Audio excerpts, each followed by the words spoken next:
First tonight, more than 350 military veterans are homeless in Wisconsin, according to the latest estimates. Some are getting a fresh start through the Veterans Housing and Recovery Program, which offers job training and support for addiction.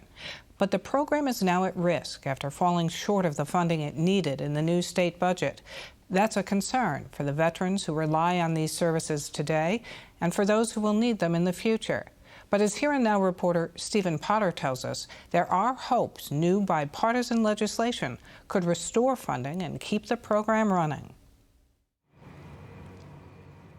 It's like I developed all these bad habits with my anger and drinking, and I ended up in a shelter again.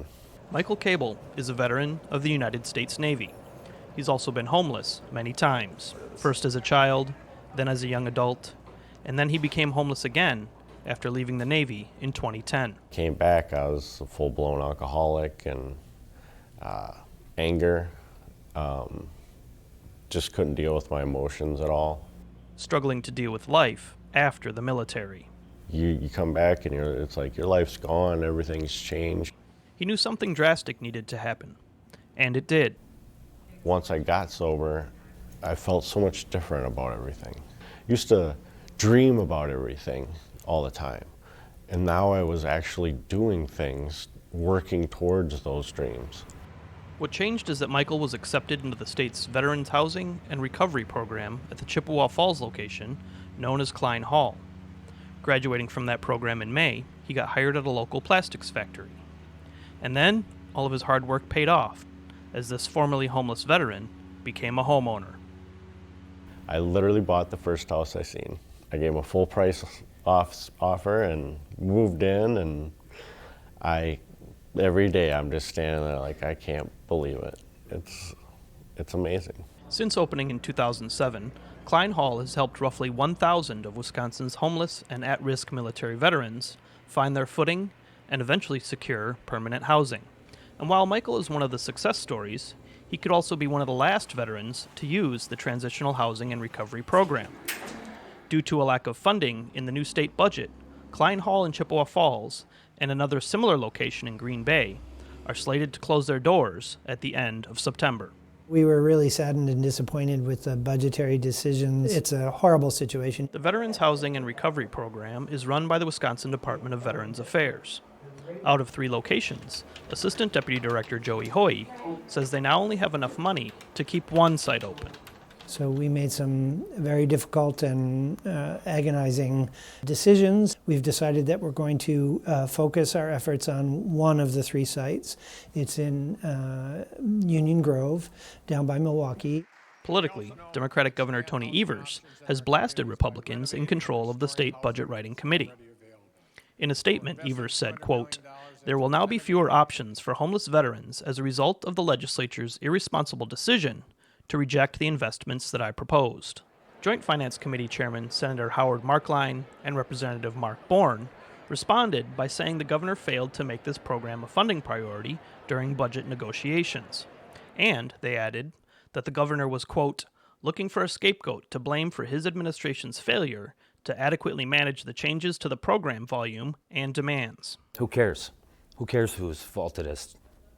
That doesn't help the problem. For veterans like Derek Oney, who first heard about it in prison, this program is not only transitional, but it can also be transformative.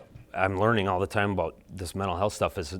I do not do regular life well, but I know that if I want to stay out of prison, then I have to be willing to do stuff like this, because it's the best way for me to keep myself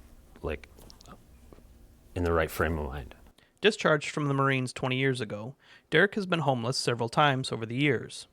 At Klein Hall, he says he's found stability, and he's been allowed to keep his emotional support animal, a friendly, attentive husky mix named Phoenix, with him. He appreciates that the program here is built specifically and only for veterans. That makes a big difference. You'll hear that from almost every veteran across the board with any situation, whether it's treatment or groups or whatever. It is a different feeling when you're amongst other veterans. Randy Withrow is the Klein Hall site director for Lutheran Social Services, which contracts with government Veterans Affairs agencies to manage the program. Nobody's homeless because they don't have shelter. It is a myriad of things that occur in their lives, whether it be legal, mental health, substance abuse, financial, that leads them to homelessness. And part of our job is to make sure that we shore up those areas so that then when they become either renters or owners, that they have the skills and the ability to handle that day-to-day living that you and I may take for granted. Veterans stay in the program for a maximum of 2 years and participate in employment and education training. They receive meals and transportation assistance and are also required to maintain absolute sobriety. Program staff members are working to place veterans currently in the program in other housing initiatives or to move them to the Union Grove location that's staying open. But there is concern that if too much changes, some veterans will end up back on the streets. Change is not something that they necessarily experience well, and now they've got to go and meet a new group and interact and integrate into something that's different. Veterans Affairs officials say there is still hope that the 2 housing program locations scheduled to close in September could be saved if new funding is secured soon. And there is legislation being circulated at the state capitol to do just that.